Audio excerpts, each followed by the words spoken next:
A devastating and deadly fire rips through a bar and apartments in Sturgeon Bay. Authorities struggling to find a way to get in.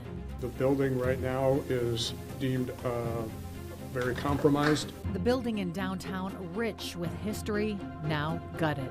It's almost surreal. My niece sent me a video and I couldn't even watch it. It just doesn't seem real. All this as Northeast Wisconsin is enveloped in a winter storm. The latest you need to know tonight on Action 2 News at 5. Good evening. Thanks for joining us. We have lots to get to tonight. We'll check in shortly with David Ernst in the First Alert Weather Center. We also have a crew monitoring the roads at this hour. Jason Zimmerman will have a live update from the Fox Valley just minutes from now. But first, team coverage from Sturgeon Bay. A deadly fire at a historic downtown bar with one person still unaccounted for. We first brought you this as breaking news early this morning. It happened at Butch's Bar on 3rd Avenue. Viewer video shows the flames that started around 3:30 a.m.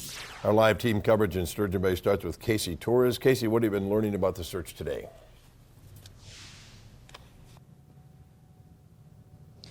The search for the one person unaccounted for continues. We also learned one person was killed in the fire and their body was found a few hours ago but has not been identified yet. We also know that one person was hospitalized at a burn center. However, we have not heard how they are doing at this moment. And there were several survivors that escaped the fire, but their home was on the 2nd floor where the roof collapsed. It's certainly a sad day, no doubt about it. This is what Butch's Bar in downtown Sturgeon Bay looks like after an early morning fire burned it down Tuesday before 4 a.m.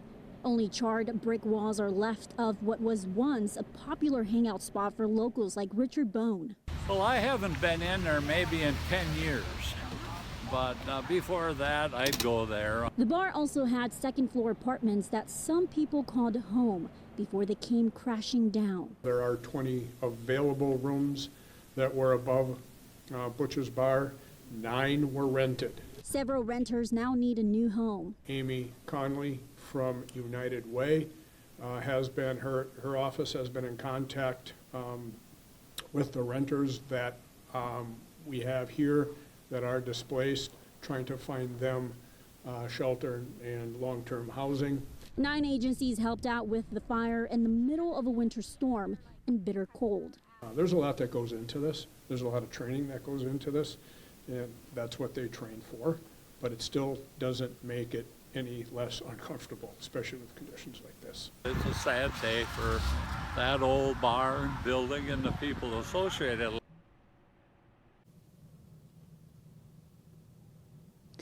Sturgeon Bay officials in the state are now handling this investigation. They are trying to figure out what could have caused the fire and where it could have started. But finding the answer to that could take a while because this building is considered compromised. That is another reason why people are asked to stay away from the area that is taped off by at least 2 blocks on 3rd Street. Reporting live in Sturgeon Bay, Casey Torres, Action 2 News.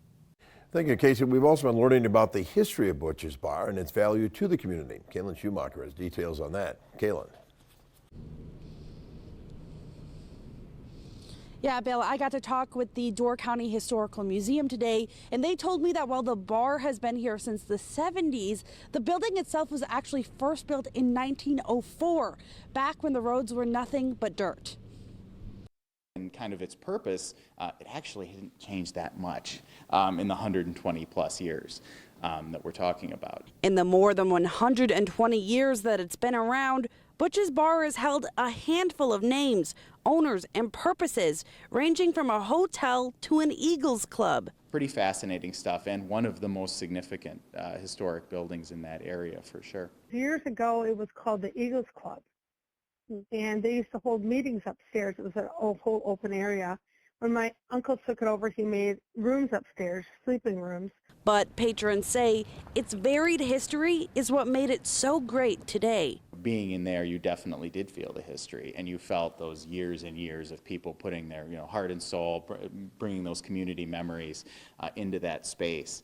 It had an impact. A lot of memories, a lot of friends and kind of like relatives. We all hung out there. Becky Trout, the current owner's niece, said today her family is heartbroken for her uncle, as Butch's Bar was his whole world for more than 50 years. and now it's crumbled overnight. It's been in the family since I was a child. We've had like anniversaries for my grandparents there, birthdays. When we were younger, we would do Christmas there, the entire family. He spends more time there than he does at home. But local historians say, unfortunately, losing history to fire in Door County is nothing new. Fire has dominated Door County history and certainly Sturgeon Bay history. Many of the buildings that currently exist on 3rd Avenue, the stone and brick buildings, were built as the result of the previous buildings burning down. Now, I couldn't get a hold of the owner today, but friends and family tell me that he's doing okay, just devastated by the loss of his building and those that live there. Reporting in Sturgeon Bay, Kaylin Schumacher, Action 2 News. Kaylin, thank you. Turning now to the first alert weather day we're experiencing. We're still seeing the effects of the big winter storm system, slippery travel persisting into the evening. What can we expect in the coming hours before this weather maker comes to an end?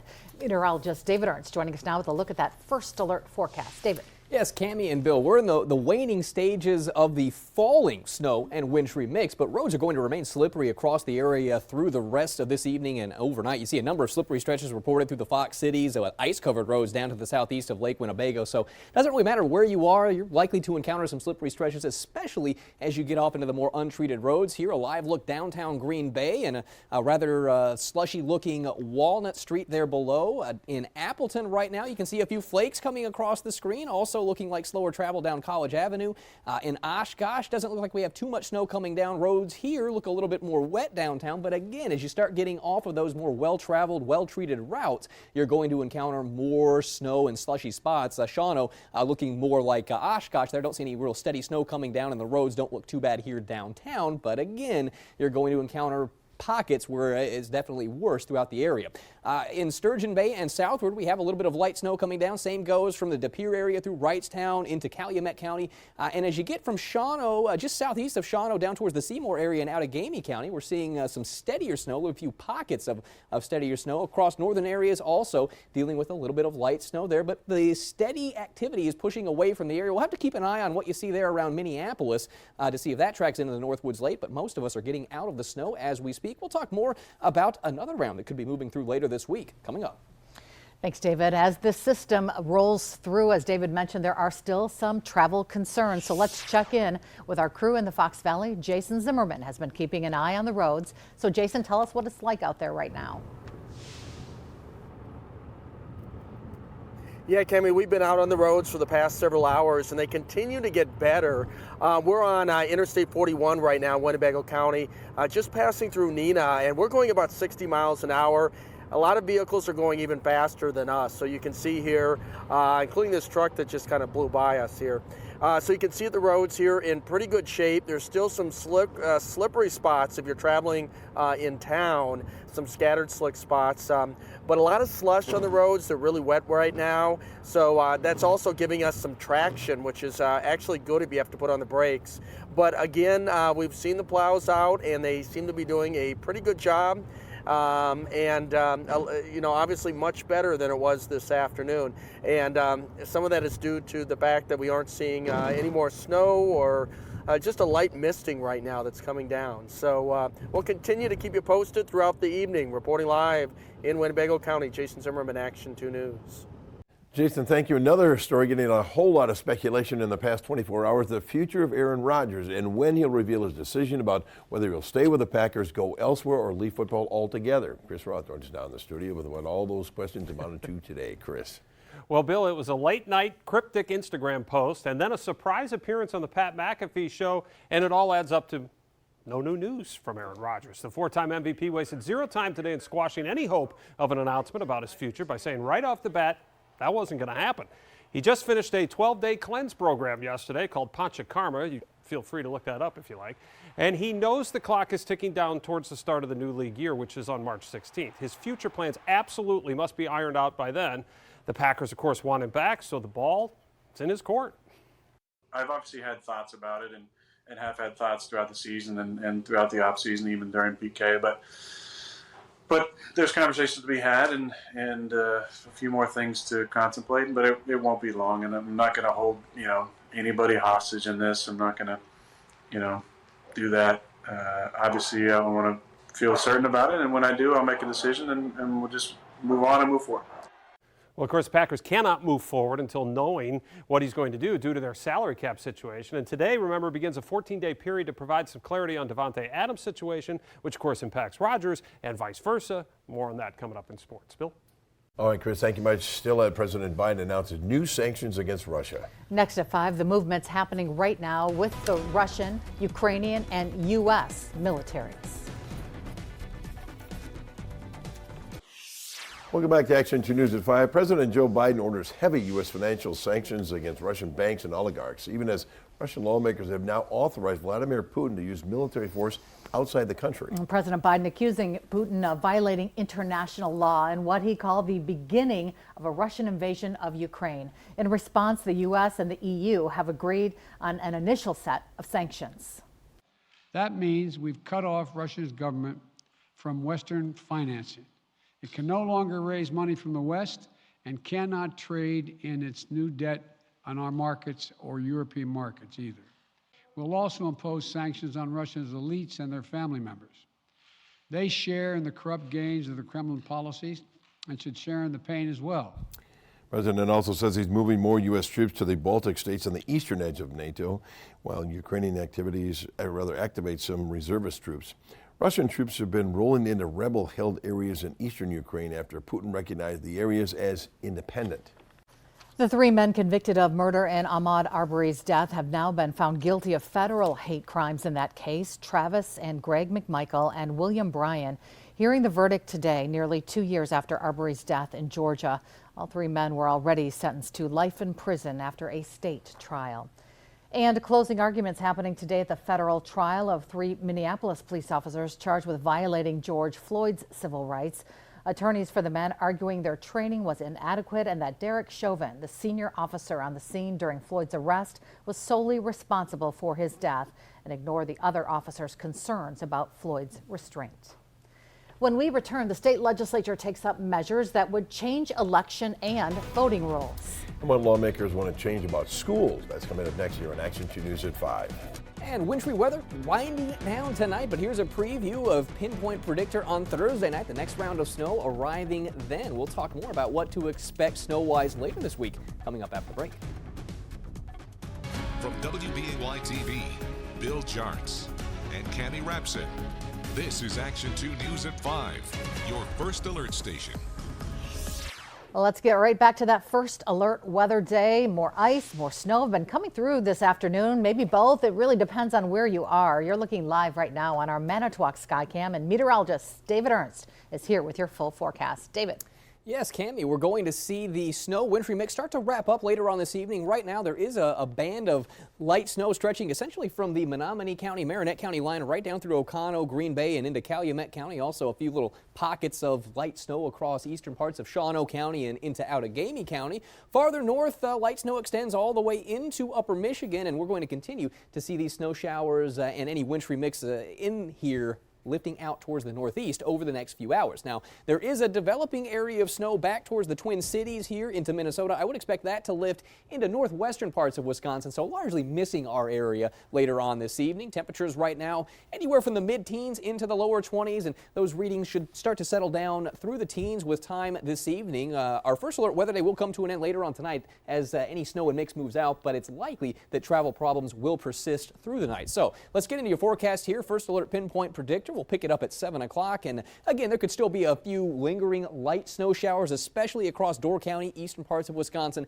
and into the North Woods. And certainly there'll still be some activity ongoing in the UP. Behind the first alert logo there, you may have noticed a little bit of snow pushing on through. That's the batch of snow that we were looking at there in Minnesota. So I think it misses most of us towards the northwest. So at 11 o'clock, maybe a few flurries coming down, but that would likely be about it. Skies gradually clearing as we head into Wednesday morning, so we will get into some sunshine right off the bat, but it's going to be a chilly start to the day. Most of us headed down into the single digits for lows, perhaps some lower teens lakeside, but still those temperatures are going to be a solid 5 to 10 degrees below average for this time of year. And the brisk wind continues. Now, it will be letting up as we go through the day on Wednesday, but still wind chills are likely down below zero area wide, and we probably pull some negative teens into the mix there across central parts of Wisconsin where the snow has been a bit heavier. So we start your Wednesday with some sunshine. Getting into the afternoon, a few more clouds start to build in. I don't think skies will go totally overcast, but I would anticipate you see more sun in the morning versus later in the day. But all in all, should be a relatively quiet day in between weather systems. Temperatures will stay cold for this time of year. We're about 10 degrees below average, lower 20s expected through most of the area with some teens across the north woods.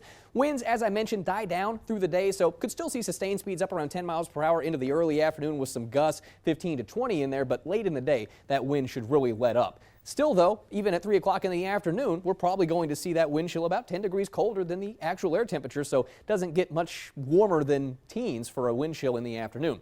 We'll be on the lookout for some slippery roads lingering tomorrow morning, but no additional snowfall is expected once this round of mix and snow moves out that we're dealing with. However, next weather maker moves in on Thursday afternoon and could bring another round of light snow to the area. So let's take a look at that. Your Thursday morning likely starts dry, but clouds will increase quickly by the afternoon. Light snow showers developing. It's looking like the steadiest snow pushes in after 9 o'clock and likely is from Green Bay and into southern Wisconsin for the steadiest snowfall. It will be more of a nighttime event than anything else. By Friday morning, things are winding down, and by the afternoon, we should be drying out. In terms of how much snow to expect with this one, probably about 1 to 3 inches across the area, and again, the higher totals coming across southern Wisconsin. Right now, 19 degrees at the airport in Green Bay, but we're headed down into the single digits for lows tonight as that snow and mix wraps up this evening. Mostly cloudy for a good part of the night, but there'll be some sunshine by the morning. A few more clouds for the afternoon. A chilly day with highs in the upper teens and lower 20s. We'll keep those low 20s around through Friday, a brief warm up on Saturday, and then it'll have to wait until the middle of next week before more mild weather arrives. Chris? We'll take it, David. Thank you. The Republican-controlled Wisconsin Senate is moving ahead with a package of fast-tracked voting changes. Governor Tony Evers is expected to veto them, which Republicans would not have the votes to override. But he couldn't stop a proposed constitutional amendment that would bar donations from outside groups to help cities run elections. That would need approval by voters.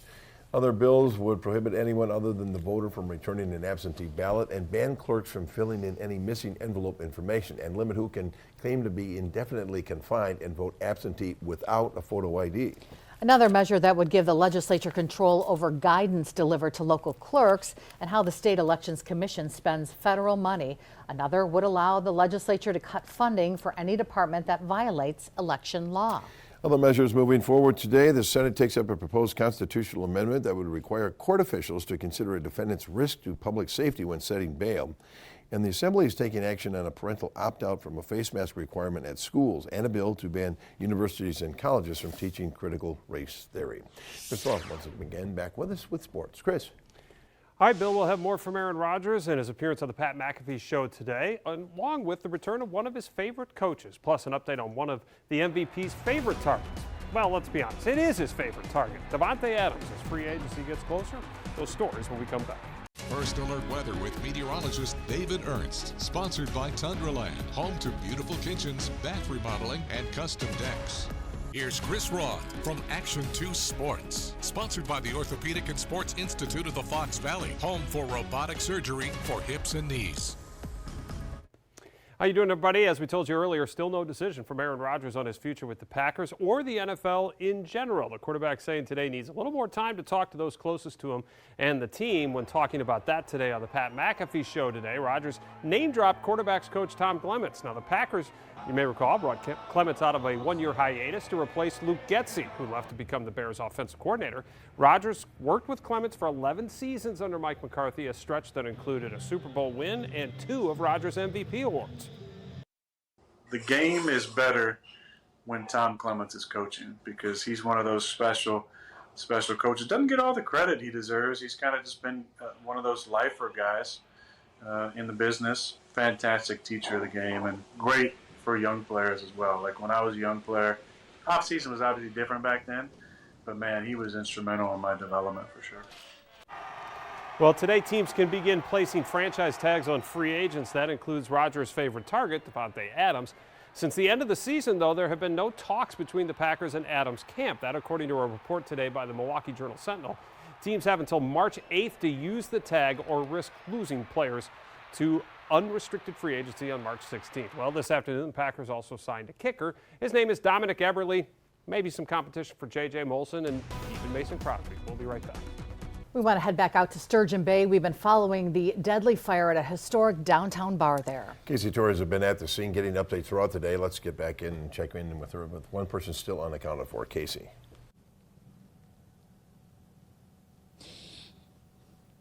Bill, Cammie, we learned that one person was killed in this fire and there is still one person missing at this time. And we know one man was taken to the hospital to a burn center treatment.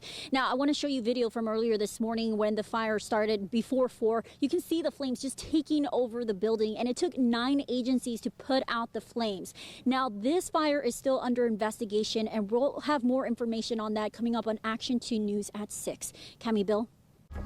Thanks, Casey, and we'll see you at 6. Good night.